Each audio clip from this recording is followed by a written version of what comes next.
We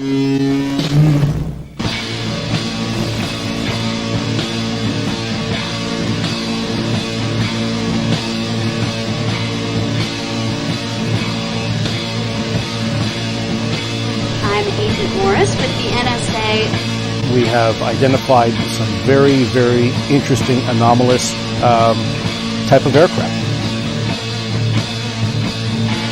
Traffic is quite luminous and is exhibiting some non-ballistic motion. Over. Move very rapidly at any speed or whether any direction it wanted to go. Fly could change and go to the right or the left or go crossways without hesitating a bit. What do you think it was? Well, if they call it a flying saucer, that's what it is.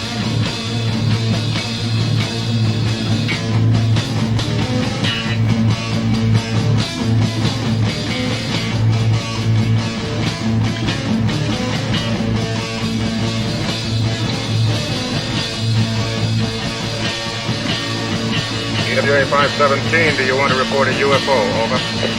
Negative. We don't want to report.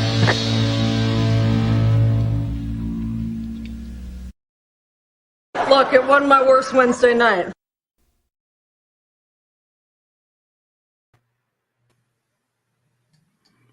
Hey everybody, this is Smiles Lewis. And Mark Jackson, joining you from Austin, of course. And this is the November 11th, 2020 edition of Anomaly-NOW, the weekly news roundup show for the 501c3 nonprofit Anomaly Archives, aka Scientific Anomaly Institute. Yes, transmitting to you right from the heart of the Texas, sometimes referred to as the belly of the beast. Good day to everyone, and I don't know if it's actually appropriate to say Happy Veterans Day. I guess it is. I mean, or Happy Remembrance Day. It's certainly a somber holiday, such as it is, and I certainly want to pay my respects to all the people, men and women, and others who've served for the armed forces. And we're going to have some interesting discussion here tonight, as always. And I've got some news articles that we've shared through our Flipboard. You can go to anomalyarchives.org, and down the right-hand side, you can see the latest links and the link to the Flipboard page, which has the collection of everything that we've done there. And if you go to the Anomaly Archives, you can find out more about, well, actually, there's no information there yet. But we're on the verge of announcing information about our Anomaly Archives Streamathon 2020. This is our emergency fundraiser that we're going to be doing starting Saturday, November 21st. That's going to be the first Saturday of a series of Saturdays, 5, possibly 6 Saturdays between, well, not quite now, but between the 21st and the end of 2020. And we hope that you'll tune in for that. And we hope that you'll consider donating to the Anomaly Archives. We really need your help. And in the meantime, you can, like I said, go over to our Flipboard over at, well, it's a really long URL. So just go to the Anomaly Archives website and click the link there. And you can find out more about the Flipboard, and that's where we collect all these amazing articles. Some great stuff that we've come across this past week. Some of them not necessarily brand spanking new from this week, but really interesting headlines like physicist says the entire universe might be a neural network. This other article from, I think, back in March 2020, Foo Fighters. Apparently Dave Grohl had to sign some kind of non-disclosure agreement regarding his house because, well, weird stuff happened there and they're trying to sell it. So I know that's been a recurring joke amongst haunted house folks, this idea of, well, you know, if the house is haunted, do you have to disclose it? I think in some states you may actually by law have to report that, just like I think in some states if there's been a murder or suicide, you may have to. It's got to be California. It's got to be California. So, of course, yes, Dave Grohl being the legendary drummer from Nirvana turned guitarist and lead frontman for Foo Fighters, obviously a very paranormally interested fellow. When you name your band Foo Fighters, it can't just be, oh, it sounds interesting. Like Foo Fighters is a very specific UFO reference, of course. So We also have a link to something that I'm not sure about the copyright status of, but there's this 1977 documentary, UFOs Are Here, that somebody uploaded in its entirety that apparently features Spielberg, J. Allen Hynek, and Jacques Vallée.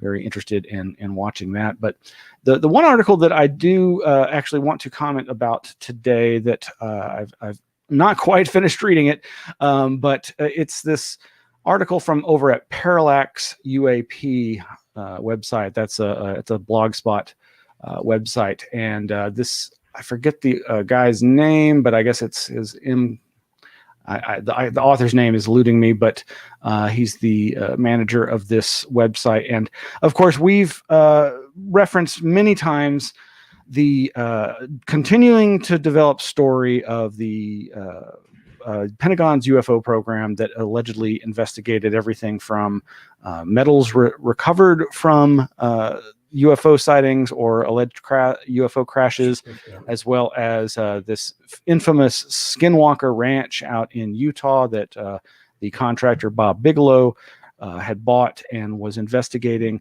And of course, these infamous UFO Navy videos, these UAP videos, that have been the talk of the world, the net, the mainstream media. Even it really has kind of taken the veil back, and the veil of ridicule, the ridicule curtain, the laughter curtain has been kind of pulled back a little, and people seem to be taking these subjects a lot more seriously now.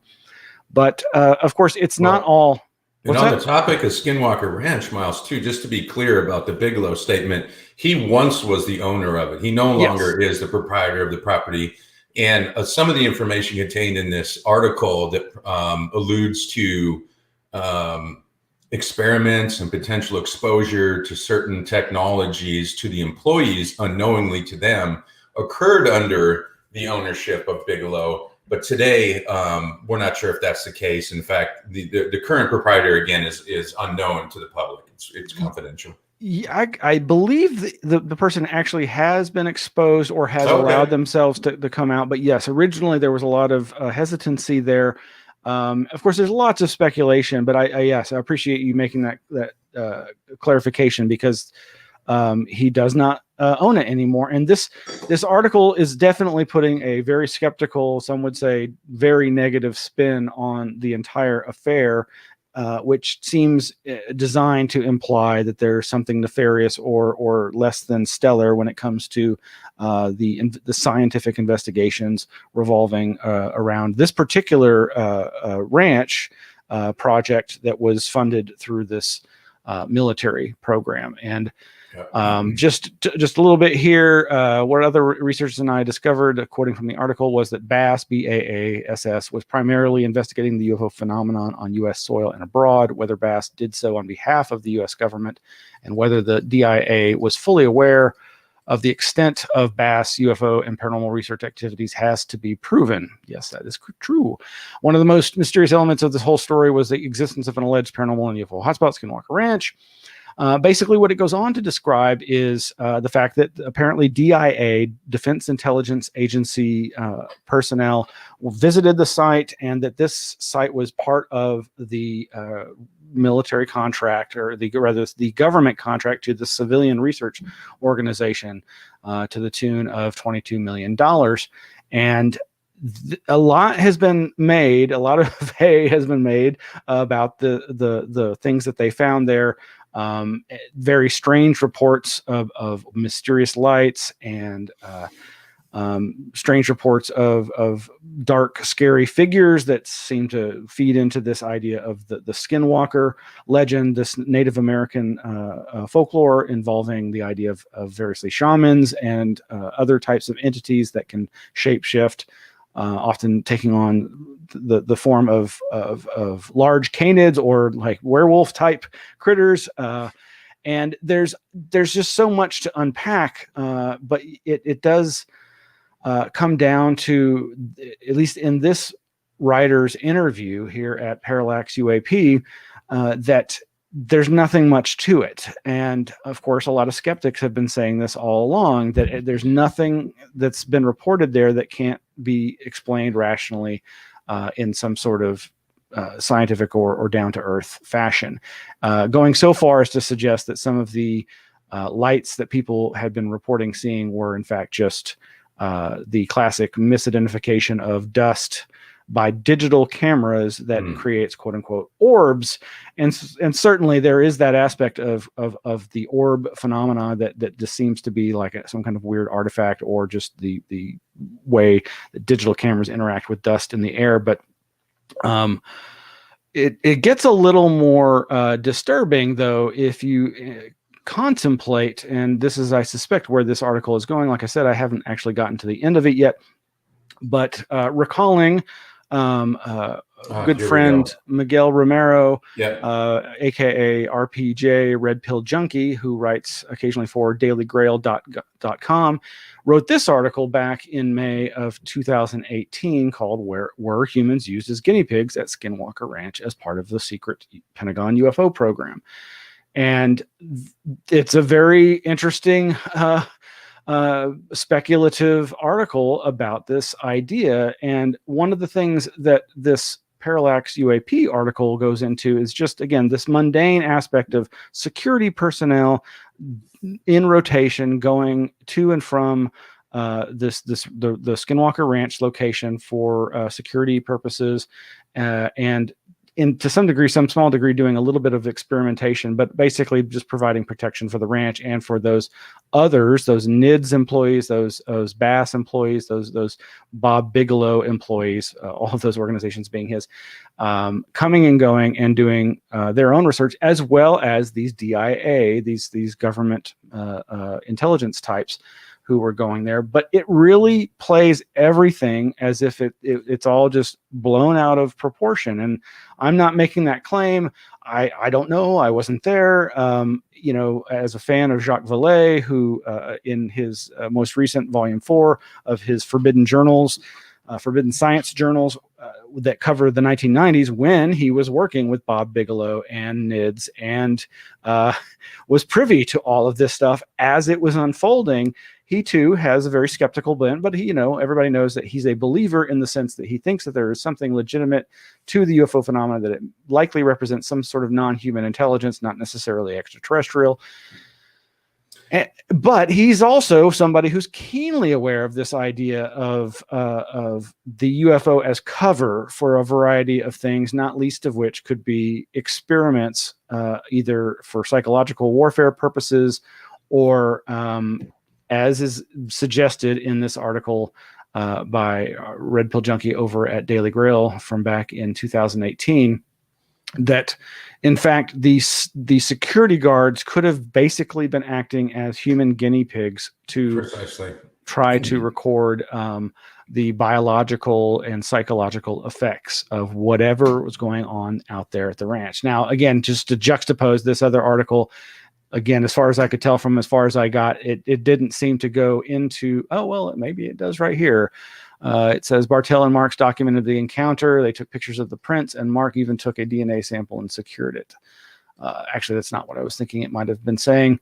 But this idea, again, that there was monitoring of the physiology of the security guards. And it's just a very provocative idea, and obviously needs more investigation, and I don't know that any lawsuits have been filed or anybody feels that they were directly damaged by the activities that were going on there, the phenomenon that was being investigated and experienced. But it's a fascinating idea, and anybody who knows me knows that my areas of interest overlap in this realm of a true UFO phenomenon that likely represents some kind of non-human intelligence or some kind of interaction with our own collective unconscious, etc., or yada, yada, yada. So many different ideas. But I think that's what they're testing.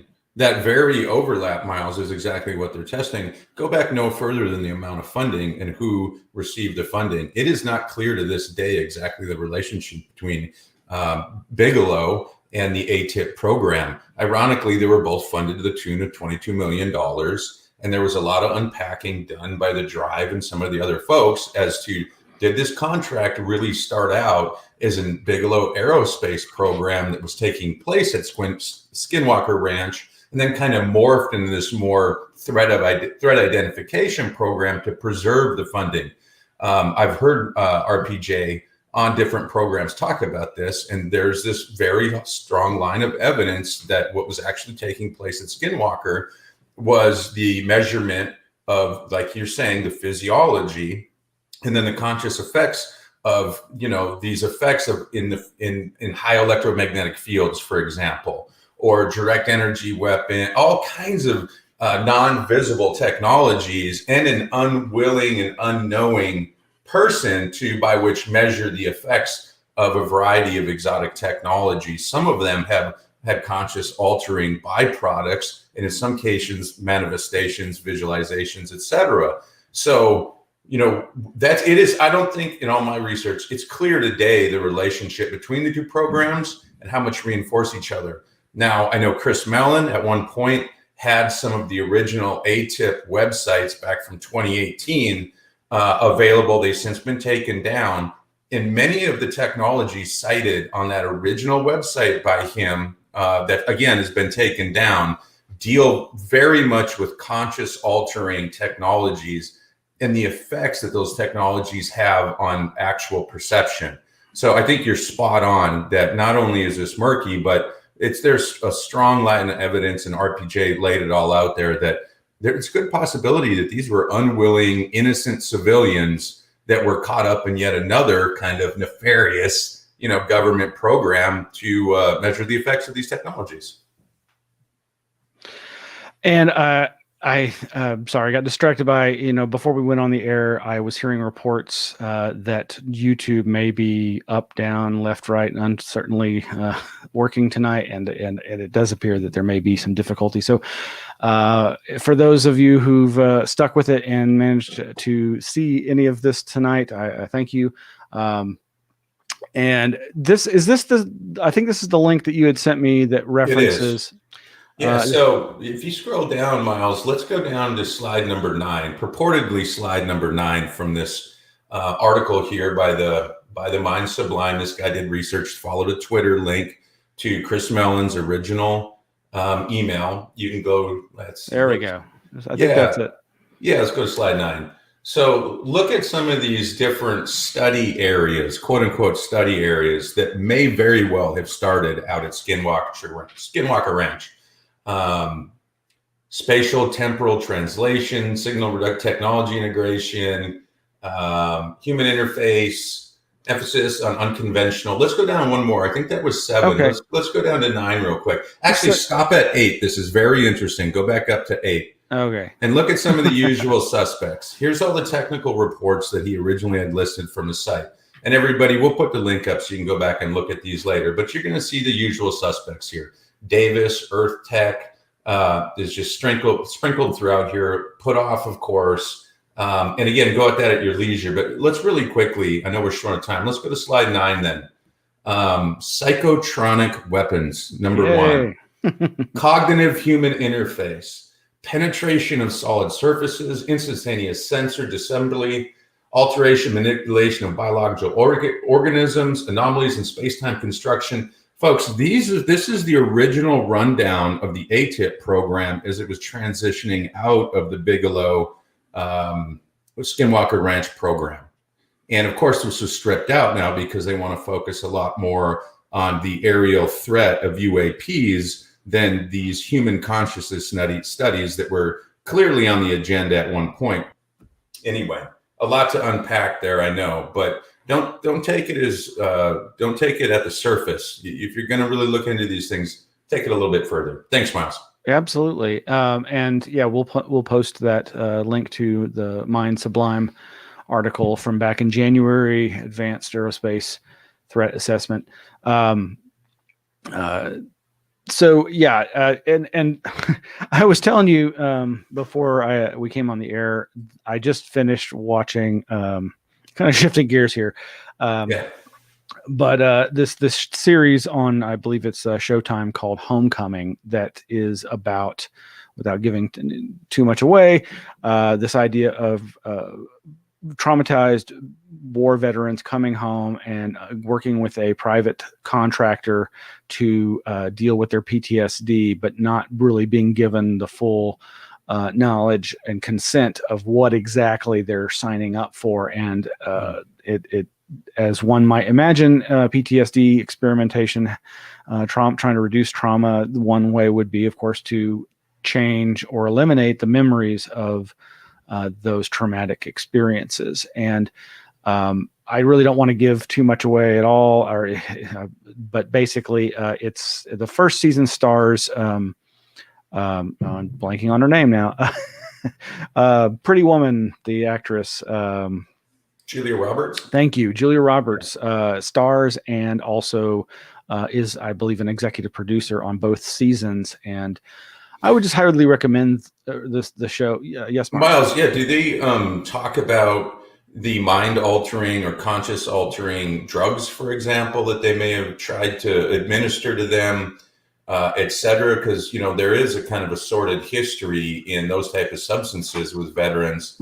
I don't know much about it, frankly, but it sounds very much cut from the same cloth as some of that research I've come across. Yes, and that's very specifically the nature of the story here. There is a big corporation called Geist that is behind this homecoming program. Yes, the program in the show is provided by a pharmaceutical company. Thank you, Megan. I highly recommend it. I don't really want to go into it anymore, but it Sure. parallels this idea again of the government getting involved in something that, of course, they want. And this is where I'm trying to tread lightly. I certainly respect any person who signs up for the military, even though I have very strong feelings about the nature of foreign policy and war and the war machine. But it pains me to think and to know that the people that so often end up ground down by the actions taken in these wars and military actions, which is what we're supposed to be thinking about today, are so often treated as chattel and don't get the follow-up help that they need. And I'm going to do a callback to our previous show when talking about these allegations of this acoustic or microwave weapon that supposedly the Russian FSB have been using against our diplomats and their families around the world, allegedly. And how some of those people aren't getting those government employees, those military personnel, these intelligence agents are not getting the support that they need. So bottom line, I'm just find this a powerful subject, and I would like people to contemplate that for this Remembrance Day, for this Veterans Day, and maybe we can all do something to ease people's suffering and provide better for the people who have chosen a path to protect us and to protect the ideals that we hold near and dear. And I guess I should probably just end it right there. So, and hey, Carlos, we were told never to go to the shrink. Fastest way to lose your security clearance and then booted out. Yes. Thank you, Carlos. Exactly. And before, we're getting close already to the end of the show, and we haven't really covered that much news. I just want to also remind folks again, we are going to be launching our new emergency fundraiser starting Saturday, November 21st. We will be posting all the information very soon in the next couple of days.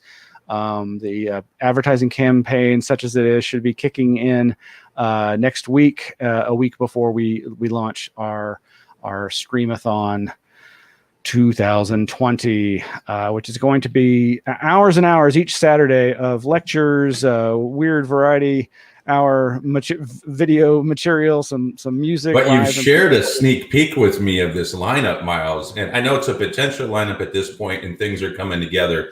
But folks, really, the community is rallying together for this. Just stay posted, because when the lineup does come out, I think you're going to recognize a lot of familiar faces, a lot of familiar content, And hopefully we just keep going deeper and deeper on some of this stuff for you. Yeah. So I can announce a few people. There's several who have announced who've tentatively said yes. It's just a matter of locking in the logistics. But one of the newcomers to the field, Zilia Edgar, she's going to be speaking. Local Texas cryptozoologist Ken Gerhard is going to be speaking. Walter Bosley will be speaking about the breakaway civilization and/or the Del Shao airship mystery. And so many others. I mean, we've got between 20 and 25 different people who've agreed to participate, and an amazing array of Fortean anomalous, conspiracy, weird, high strangeness movies and videos that we'll be featuring. And we'll also be featuring a lecture by Miguel Romero, Red-Pill-Junkie, who I'm going to show it. Everybody, here we go. It's the first time we're going to be showing this publicly. This is some artwork that I had commissioned for the Anomaly Archives by good old Red Pill Miguel. And this is our cool new poster and t-shirt design for the Anomaly Archives. He did a great job. He's so easy to work with. And you can see here some of the ideas. I had a really rough idea, and he went with it, and just as he always does, did a great job. And again, the full picture here with the library shelves and the even though I know a lot of my librarian friends are offended by the shushing librarian image, I had to go with it, especially as a gray alien. And he even worked in all these great titles. You can't quite see it here, but each of these books is a classic in the field. And there's just so much detail here. There's even, I think, down here at the bottom, it looks like there's a little mummy it may be like a Fiji mermaid, but I was thinking it looked more like the Roswell Slides mummy that friends and I debunked. And there's even a Kelly Hopkinsville green goblin there, and a MIB and everything. Anyway, great work, Miguel. You can find out more about him at his website, Absurd by Design. I believe it's absurdbydesign.wordpress.com, or if you just search for Red-Pill-Junkie RPJ Absurd by Design, you'll find more of his work. And he's just a great guy and a great artist. So anyway, we've got a couple more minutes. Where was the other articles that of note we might want to comment on? You sent me something. I have not linked it yet here, but we've got a number of really great cryptozoology links. Tallest, rarest bird in North America sighted in Texas. Pride of Bristol Bay catching the Yamanan lake monster. I don't even know how to pronounce that. I think that's up in Alaska. And there's this story about the cannibalistic fish that washes up on Padre Island.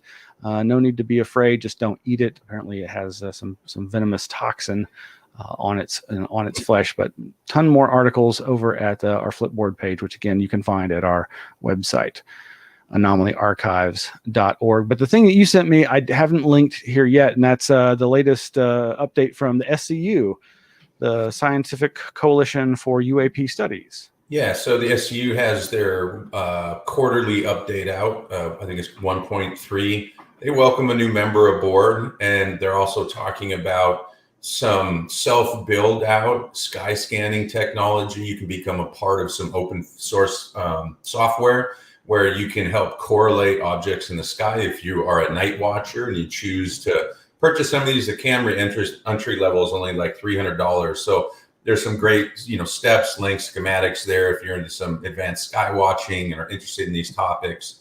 I know that they also have their latest streaming video coming out in mid-November. I think it's maybe late November, where they're really looking at the Fermi equation and trying to take a really hard look by some very, very smart people at what the statistical probability is of other sort of civilizations not only existing, but this notion that there's technology by which we could encounter them at some point in one form or another. So if you're interested there, SCU, the Scientific Coalition for Unidentified Aerial Phenomena, again, one of the largest collection of scientific minds that have kind of put their names out there.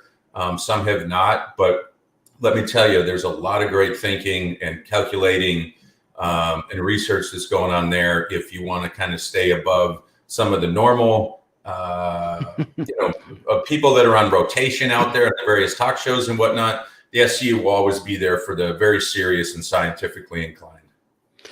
Yeah, absolutely. Again, for those who aren't familiar, SCU kind of came about partly because of frustration with the world's largest UFO civilian research organization, MUFON, Mutual UFO Network. Again, like with so many big organizations, lots of really good people, but sometimes there's the problems with such large organizations, and MUFON had been migrating towards more sensationalistic type promotional campaigns, and with their reality TV show and the lectures that they were bringing to the fore at their annual symposium, which usually was trying to be more scientific. And so it was time for those who have a more scientific bent and who aren't interested in the more exotic aspects of the UFO phenomena and related phenomena. So I certainly, while I'm somebody who wants to be more inclusive of all the different strange things, and that's exactly what the archives encompasses, is this wide range of all these different subjects that that are part of the UFO lore, and it's valiant and honorable that folks like Robert Powell and others with the Scientific Coalition for UAP Studies are trying to confine their laser-like focus on the more respectable and perhaps in some ways the easier to grapple with than trying to just dive whole hog into things like alien abductions or the contactee phenomenon or the nature of consciousness, et cetera, et cetera. But they've got a great and growing group of scientists associated with them, and still, I'm hoping that we can get some representation there for within our streamathon from SCU. So hopefully, we'll have more to say on that very soon. And one last thought on that. I was just talking with a friend who was with me when Robert Powell gave a lecture here in Austin a few years ago, right before the big MUFON conference. And he was talking about this amazing, what's called the dumbbell or the barbell Canadian UFO sighting. That's a fascinating case. Unfortunately, that video of that lecture got taken down, but maybe we'll be seeing it again soon, I hope. But maybe not. Anyway, so again, stay tuned for more information coming soon on the Anomaly Archives Emergency Fundraiser Streamathon 2020. And thank you, Marc, so much for joining me tonight, as always. And thank you to everybody who has joined us for tonight's news roundup. Thanks, Miles. Have a good evening. All right, everybody.